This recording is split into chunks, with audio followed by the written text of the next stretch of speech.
So I guess that was kind of like for me what kind of drove me to study this history even more. And we did a documentary called Gold Green Genocide. I helped out with doing some of the music and more so some of the education. You know, I'm a musician. It's what I do. I make music.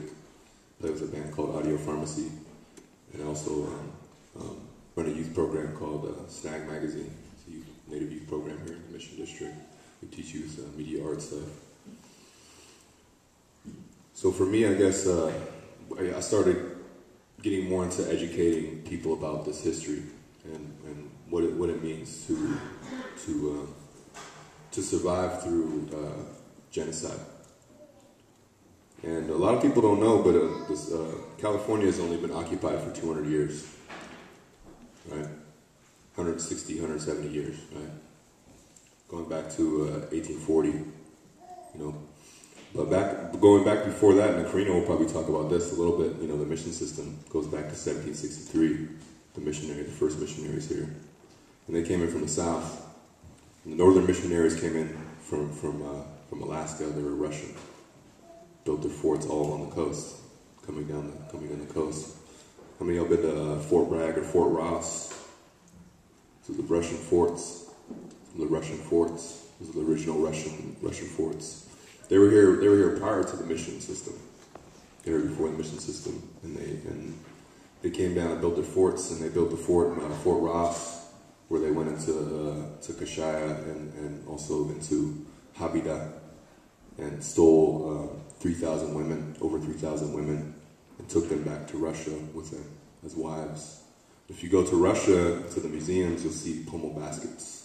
Those are traditional. They took all the basket weavers back to Russia because they were amazed that that the women here could weave baskets that were watertight, that were really useful, and so they took them back with them all the way back to Russia. A lot of them, and during that time, in the South, the 21 coastal missions were being constructed. It was all part of the 700-year missionary indoctrination program. So the mission system has only been going for 700 years. The idea of creating a mission and going out and actually carrying out this idea of the mission system has only been carried out for 700 years. Our people have been buried over in my cemetery up there in Dry Creek. They've been buried there for over 12,000 years. So you can see the difference in terms of technology, in terms of history. The 700-year mission system versus the 12,000-year ancestral burial ground.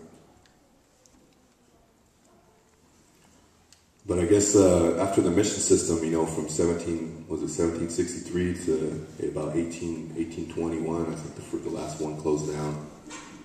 So for over that course of about 60 years, that was the first kind of introduction to this colonial system.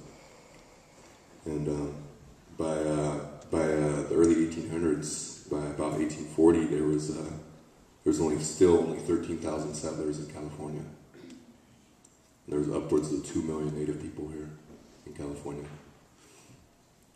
And in the course of 9 years before the gold rush hit, that population had been dwindled down to 670,000 California Native people. And then after 1849, when the gold rush hit, the indigenous population was dwindled down to 150,000 people. And then the 20 years, 20, 30 years after that, by 1880, 1890, the population had been dwindled down to 30,000 people, 30,000 California Native survival.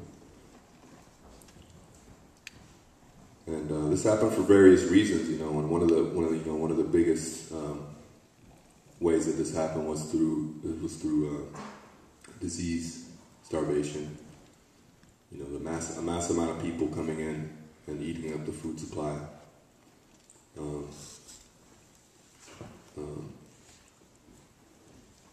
One of the ways that it happened was through acts of murder termination laws that were passed in the state of California. And these were laws, extermination laws they called them, and these were laws that were passed throughout the U.S. And I'm sure they'll probably touch on these a little bit more as well. But in California, in 1852, you could still get $5 for a severed Indian head.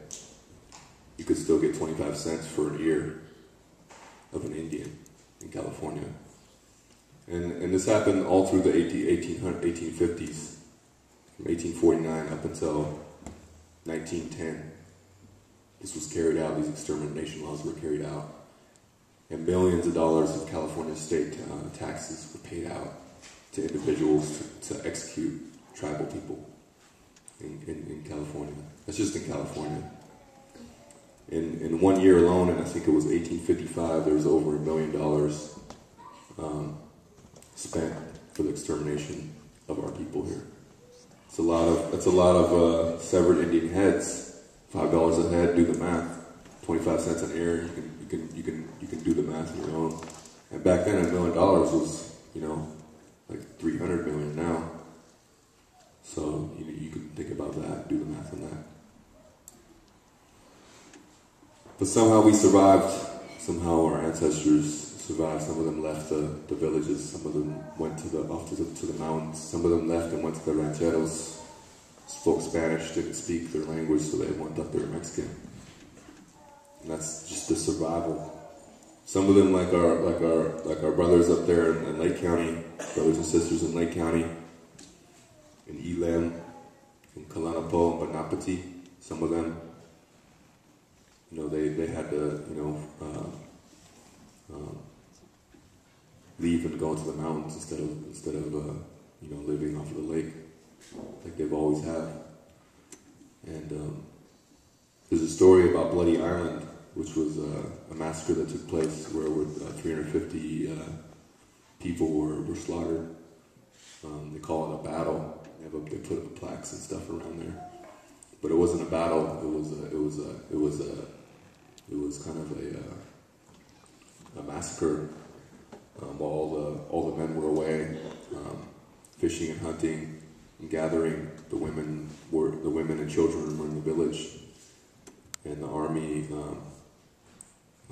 which was at that time was led by local townspeople, volunteer cavalry they call it, and the governor of California was a part of that war party. His name was William Boggs.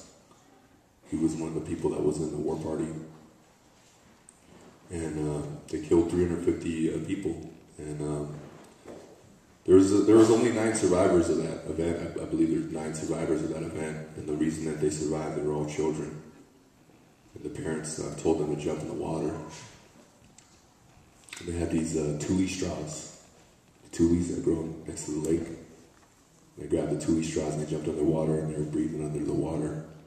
And that's how they survived. And it's a real powerful story. I've heard a recording of Mildred Duncan telling the story. She was the granddaughter of one of the survivors, and I heard her telling the story. She talked about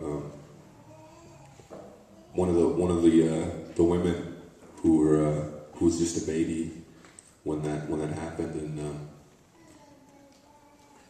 as the soldiers were coming in, they just started bayoneting the babies, throwing them in the air and bayoneting them. And one of the babies, they just stepped on her back, and broke her back. And she said that she always remembered seeing that lady walk around because she was just hunched over. She lived her whole, she survived until she was an elder, but she always remembered seeing her because she was always hunched over from the time she got smashed on by a cavalry. And so this is the reality that we survived, and we're here today. My time is done right now, but maybe I can share a couple songs of healing after the panel.